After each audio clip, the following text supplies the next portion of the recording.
The word cyber comes from cybernetics, or the Greek's kybernetes, which basically means to govern or to control.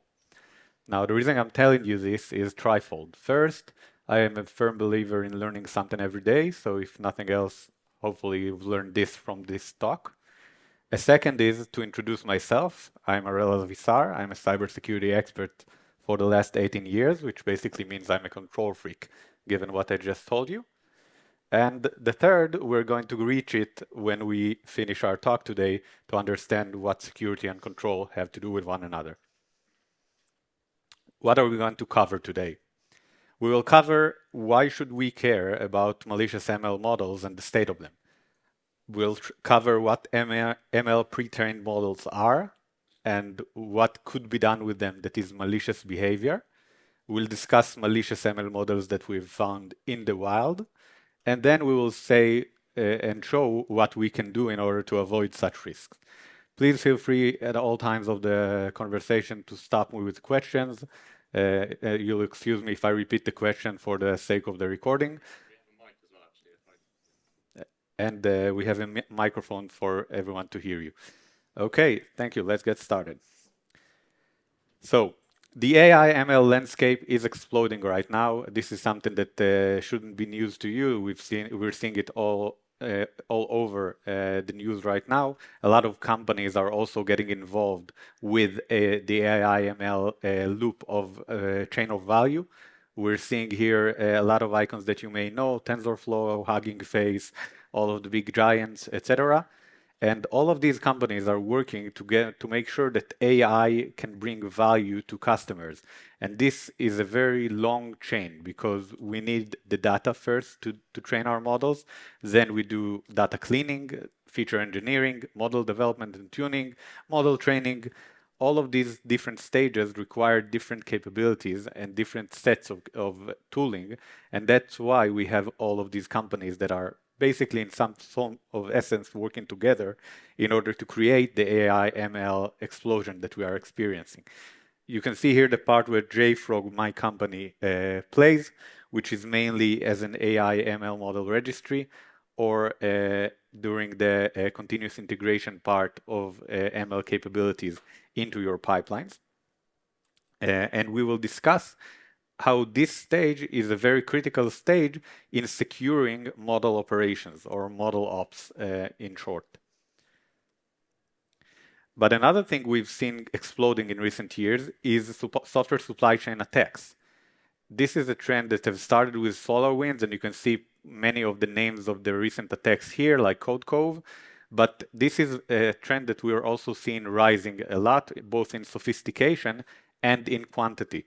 If any of you have heard in the last 2 months about the XZUtils incident, which is likely the most elaborate attack or supply chain attack that was ever caught, this is something that is constantly raising the bar. And we need, as security professionals, to understand what attackers are doing in order to predict what attackers will do next. Established OSS repositories have been dealing with this problem for a long time.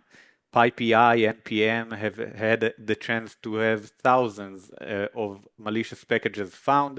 They have procedures on how to deal with these packages and how to make sure that whoever is using packages is safe. However, LML repositories are a lot newer than those established repositories I just mentioned. That means that they have not had the chance to deal with these incidents and do not have anything in place to understand what they need to do once an incident occurs. And this is something that means it's more risky to use these technologies as long as the repositories are not mature enough. Now, the ML boom that is happening, and we discussed in the past slide, is bound to get attention from attackers, because every time we have something booming, attackers are going to be there to try to exploit it. And that means we need to be there first in order to secure this. Any questions before I move on to models? No. Good. So what are models? We were talking about the ML boom. What are models, or ML pre-trained models? Basically, you get a process where you take data, you clean it up, you do a build of a model and try to evaluate the model that you created, and then you deploy this model in order to make decisions based on the training that you've done on actual live data. But all of this needs to be saved somehow, and so you are exporting whatever you did in these stages into a specific format, a file format, and that is the pre-trained model. The pre-trained model is usually a file that is a black box. You give it data and it gives you a judgment. You don't understand the internal workings of it, and most of the times you really don't need to. But remember then that a pre-trained model is a black box. If we go to the dictionary and try to understand what a model is, you will get something similar to this. A model is a binary file based on algorithms trained with data and used to predict based on new data. But then, if you're asking a frog like me, a model is a package. There's nothing different than any other package that we are using, like Maven, NPM. It is a package that people use in order to get what they want out of their software. And if a model is a package, then I need to start worrying about what happens when a malicious actor tries to create a malicious package, because it is one of my basic capabilities to provide protection to my customers. So what will malicious ML model look like?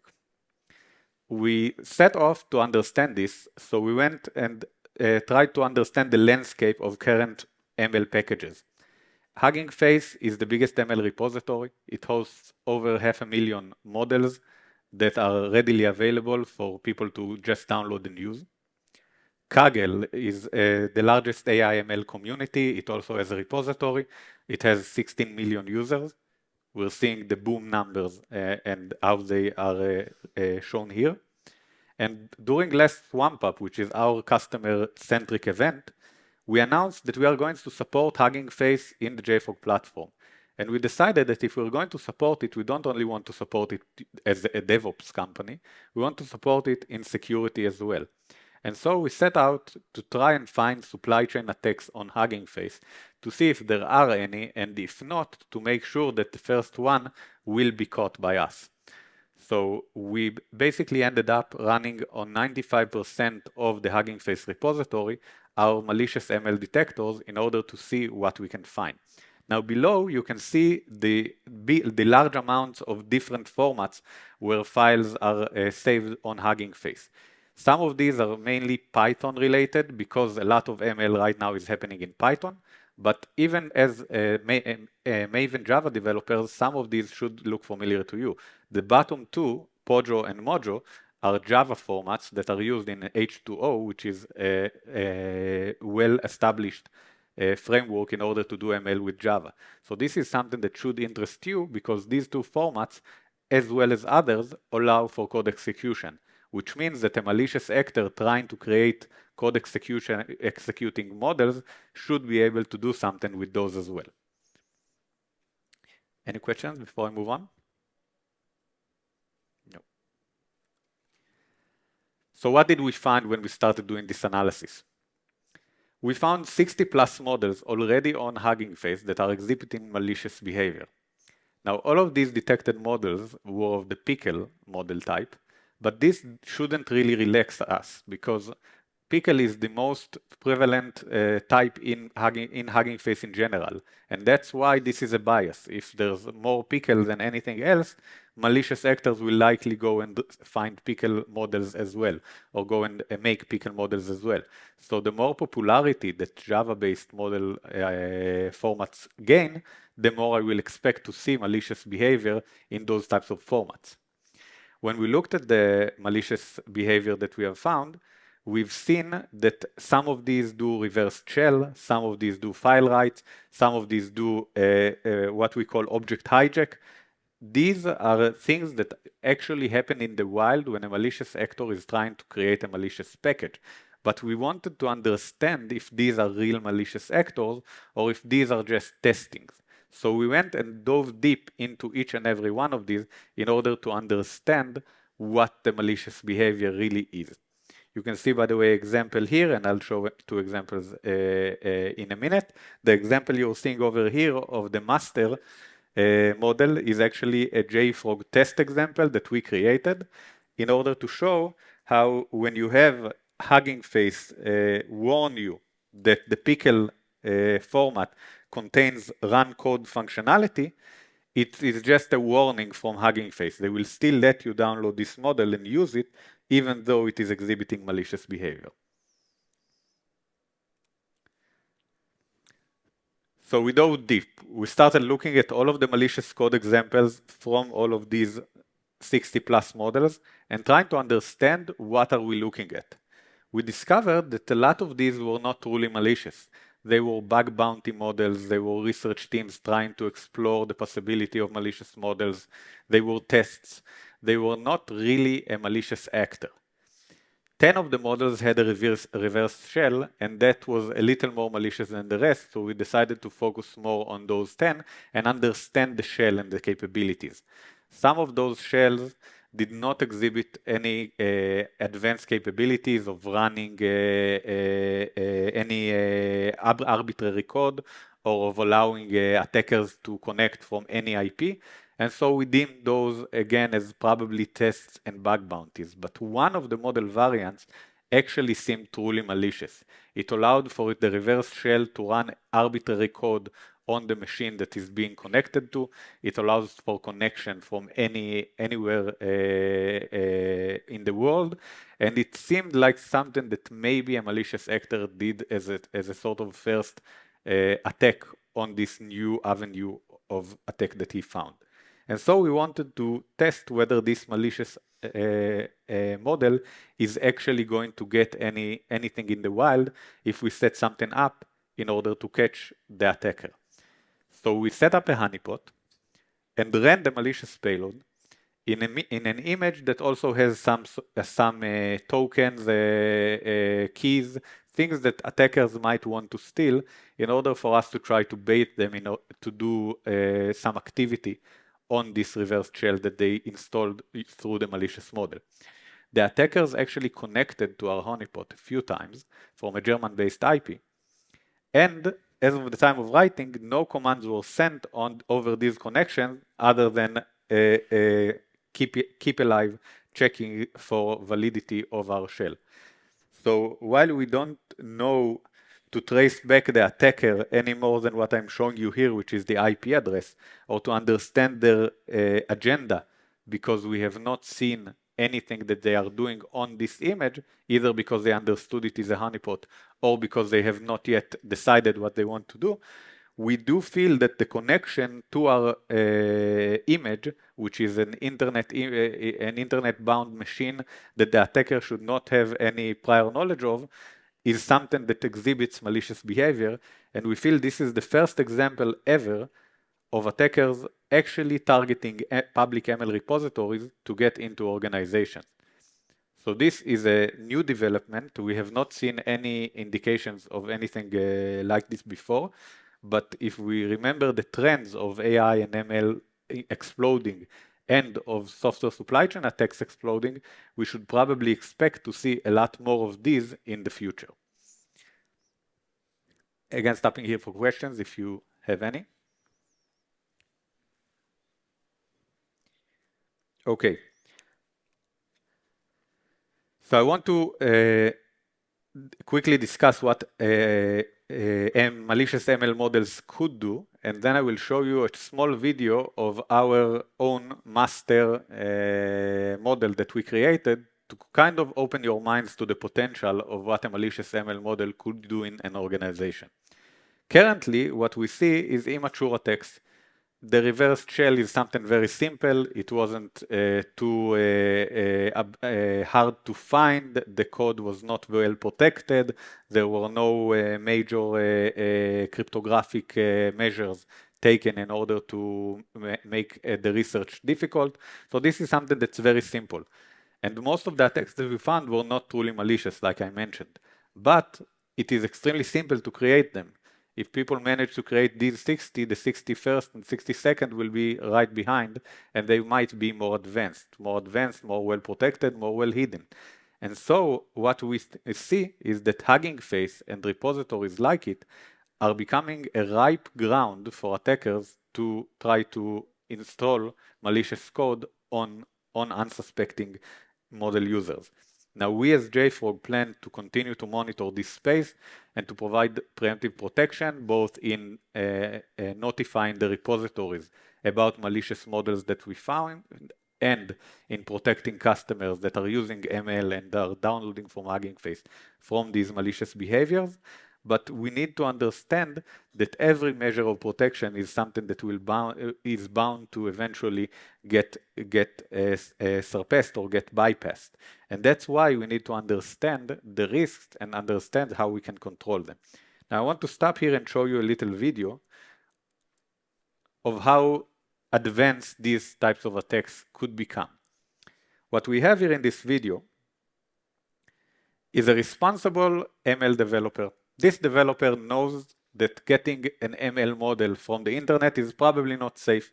So he is only working with ML Flow, which is an internal repository for models. He's going to work with his own models that he created, and he should be safe. Nothing should happen to this developer because he's not using any malicious or potentially malicious code.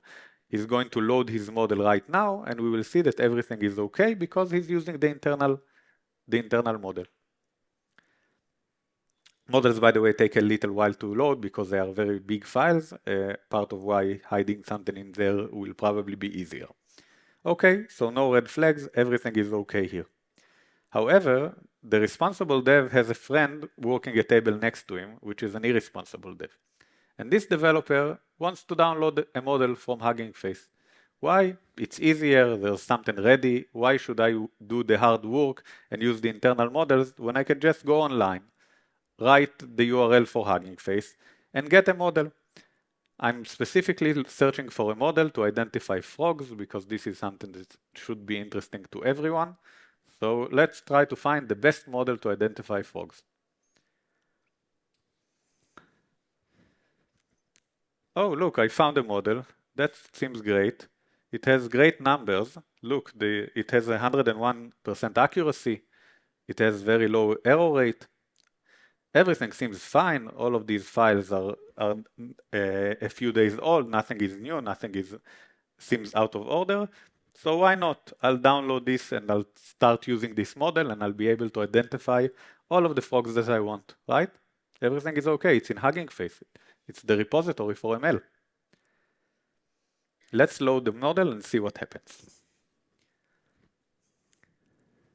This is, by the way, a working example. Oh, wait. Something happened to my desktop. My data is now encrypted because the model apparently was malicious. But I'm an irresponsible dev. I did this to myself.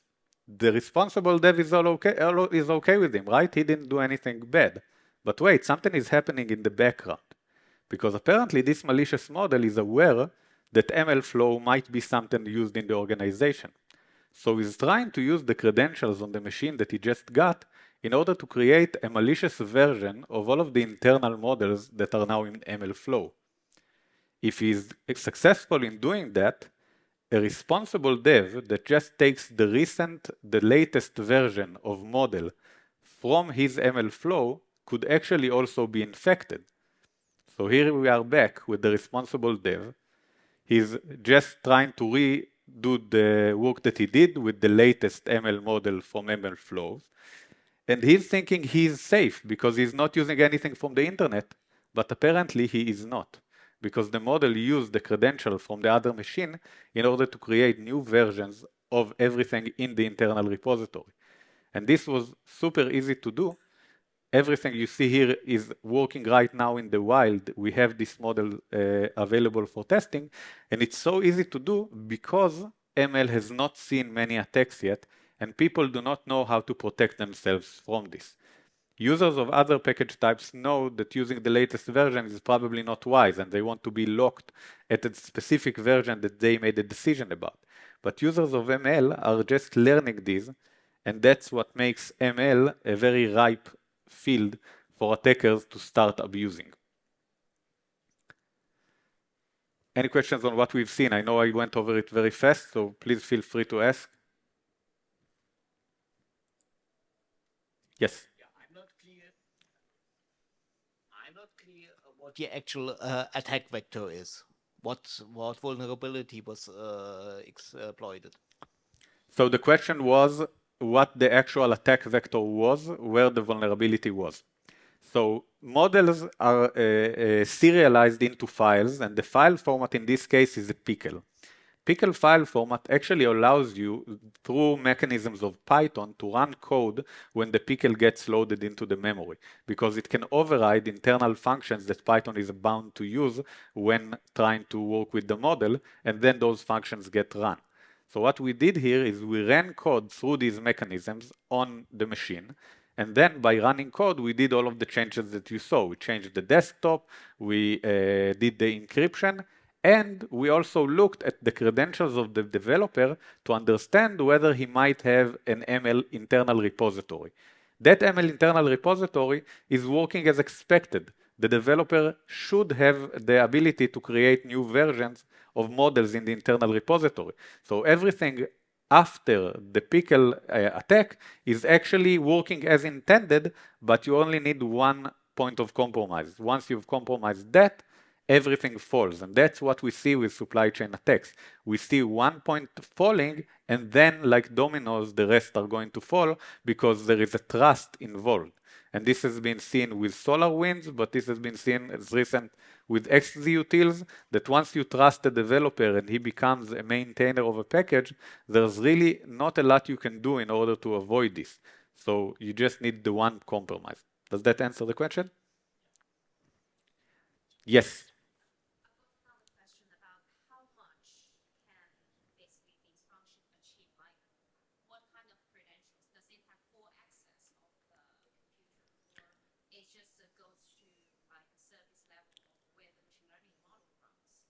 So the actual permissions I get are the permissions of whoever ran the Python code that loaded the model. So if the user is a strong user, an admin user, or a sudoer, or anything that will give me credentials, then I will be able to use those credentials. I'm sorry, just repeating the question, just now remembered.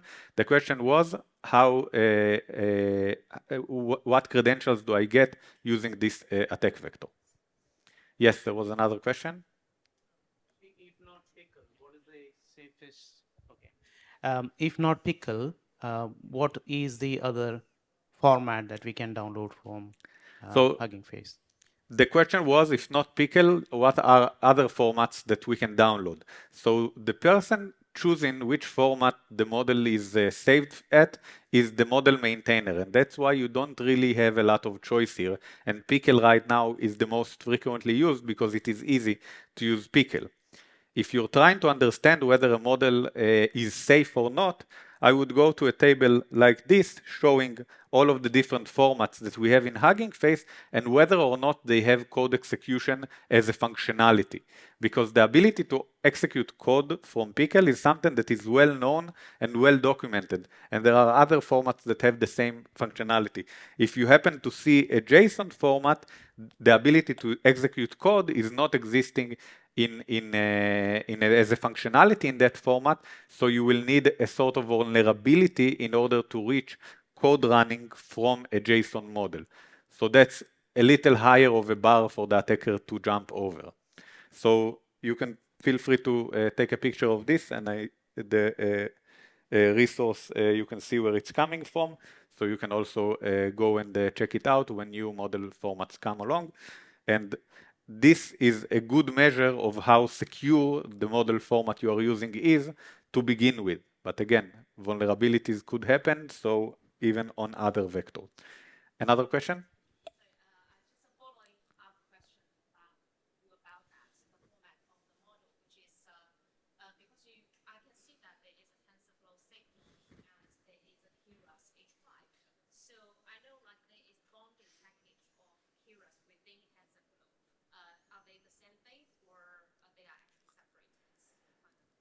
As far as I know, they are separate. you could they could be similar format, but it's just like Pojo and Mojo. Those are very similar formats, but there are different rules to each of them, and some of these might look the same to code that is designed to work with both of them because they are interchangeable for that, but it doesn't mean that all of the details inside the implementation are the same. Does that answer the question? Yes. Any other question? I will also leave time in the end, but yeah, go ahead. If we try to download something from Hugging Face, what is the way we can identify the model is safe to download? I know, like, there has been some work that you have been working with Hugging Face, but can we see visually something on Hugging Face before downloading? So as I've shown you, Hugging Face, the master image that you see there, that's Hugging Face. So Hugging Face will tell you that there is an import of run code, which there shouldn't really be here if you're not going to run code. So it is an indication.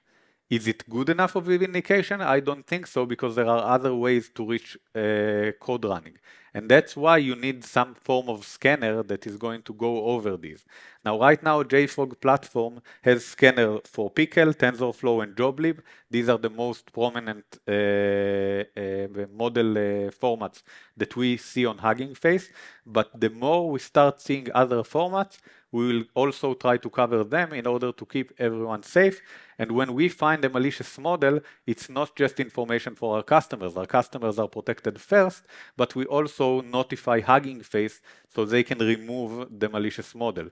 If you will try to look for the malicious model that I showed you here, you will not find it anymore on Hugging Face because the repository actually removed it because it is malicious. So we are trying to protect the community as a whole and not just our customers. Our customers will always get the protection first while the repository investigates and decides whether or not our claim is true, because sometimes they take time. PyPI or NPM, they do it 100 times a day, they do it really quickly. Hugging Face took a little while because they are a new repository and this hasn't happened to them yet, so they needed to set up what formalities they want to do in order to make sure our claim is legitimate.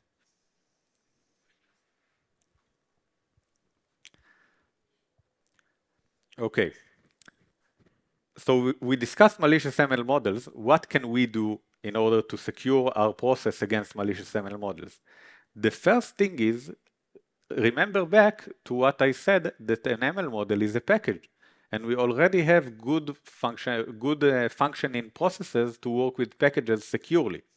So what we want to do is to bring ML models into our DevSecOps process in a way that enables us to control whatever we do. The JFrog platform offers this with a remote and local repository for malicious ML models, which enables you to both control all of the models that you are getting from online, but also the fine-tuned models that you are creating internally, you can also save them in a local repository and version them and make sure that you have them in a stable version that you can go and reuse in the future. And this is something important because it gives you control. And if you remember, we started by cybersecurity being all about control, because control is what enables you to understand and what enables you to make sure that when you see something that is risky, you can stop it. And when you see something that is okay with your policy, you can move on. What we can check for these models in the JFrog platform with a tool we call JFrog X-ray is to detect whether or not they are malicious with the detectors that I've shown you. We can detect their license and let you know if the license is something that you can work with, because a lot of times these models have a license and some of them are not really commercially viable licenses. So you want to be protected also against that. And we can allow you to standardize your process, because everything that is going to work with models is going to work across from Artifactory, just like any other package solution. This all plays with the JFrog platform, which is encompassing all of this, allowing you to do an entire software supply chain security story. starting with what we call curation, which is the ability to prevent new risk from coming into your organization. Curation will support ML models and Hugging Face in the coming quarter, and you will be able to make sure that the model never gets downloaded into your organization in the first place. Then we have Artifactory, like we said, to allow you to control the ML models that you are using. Advanced Security and Essentials will scan models that you are using in order for it to be protected when we discover new malicious models. So if a model was not malicious when it came in, but then we discover a new avenue of attack and we discover it is malicious, you will still be protected and you will still be notified about this by the other capabilities. And lastly, we also will be able to protect you in runtime when you deploy these models in a Dockerized manner in a Kubernetes environment. We right now have a tool called JFrog Runtime, which is in beta, which will enable you to scan the models there as well to identify that you are using a malicious ML model. We are also working on a capability we like to call Shadow ML, which is a capability to identify the use of ML when you are not aware that you are using it. Because sometimes you have a dependency that is going to use ML without you knowing, just like Shadow IT. And if you don't know you're using ML, you can't possibly protect yourself both from malicious behavior and from compliance risk that you might have in your organization when using ML without you knowing. So we will also not only protect you from using ML, we will also expose this to you by using our tool set and creating an S-bomb for whichever application you are building and letting you know that there is ML in one of the dependencies hidden inside. Any questions on this?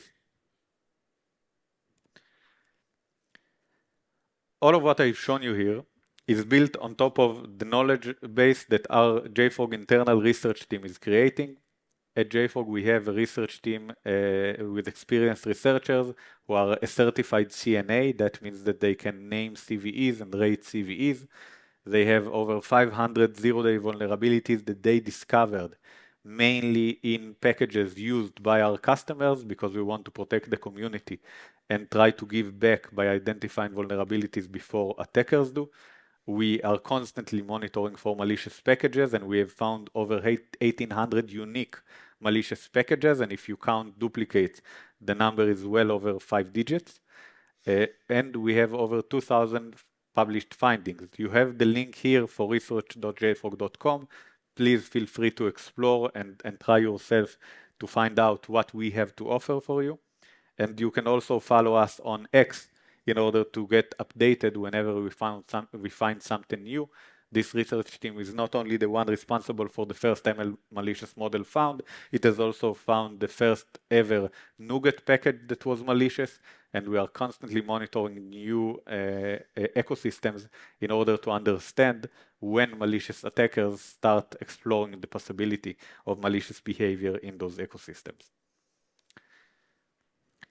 So what are the key takeaways I want to leave you with? First, malicious ML models are prime and ready to be exploited for supply chain attack. We've seen this both in the fact that both of these trends are exploding and in the fact that this is something easily accomplished. It is not rocket science to make this happen. But DevOps practices can also now be applied to ML in order to try and protect ourselves and control what we bring into our organization. And if you don't control it, you can't cyber secure it. Because cybersecurity, again, going back to my opening, is all about control. Thank you very much. Please feel free to use all of the resources JFrog puts out, which is the research team. We have white papers, tutorials, webinar, anything you need to know in order to work responsibly with ML models. We are trying to provide the community for you to be able to work efficiently and securely with these new tool sets. Please also come by the booth. You will both get a free t-shirt and be able to talk to us about what more capabilities we have as a platform to offer you. And may the frog be with you.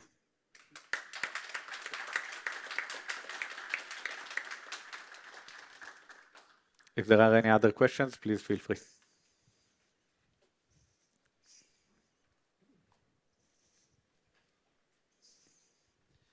I was just wondering, the examples you've given us, the reason they're potentially malicious is because they're Python code. Is there any difference between a malicious ML model wrapped in Python code and a malicious Python package doing anything else? So there are a few, but most of our scanners are agnostic to the fact that this is a model. That is correct. But when we look at, for instance, TensorFlow is only used for ML models, and that too is something that could be malicious, and we have scanners for that. So when we are scanning something, we are scanning it regardless of what we think it is. If it is a Python, we will scan it for all of our Python capabilities, and once we understand it is a model, we will also scan it with our unique model malicious capabilities. Some of the malicious behaviors that could be unique to models are derived from the fact that these are very big files that are loaded directly into memory. Python files are not necessarily the same, but models are loaded into memory, and this brings avenues of attack that are not relevant to Python regular packages. Does that answer the question? The question was, repeating again for anyone who didn't hear, what is the difference between a malicious Python package and the malicious Python ML model, if there is any? Yeah, kind of following up to that, have you found any exploits or issue when using ML models from Java? So far, as you've seen, we don't have scanners for Pojo and Mojo file types, which are mainly the ones used in Java. However, it is also because they are not very popular right now in Hugging Face. The more popularity we see for these formats, the more we will invest in creating the scanners for these. And I'm pretty sure we will find things because the basic functionality of Pojo, for instance, allows you to run code. It is a functional part of what the format is, and that's why I will not expect this to be very difficult to create a malicious model based on this.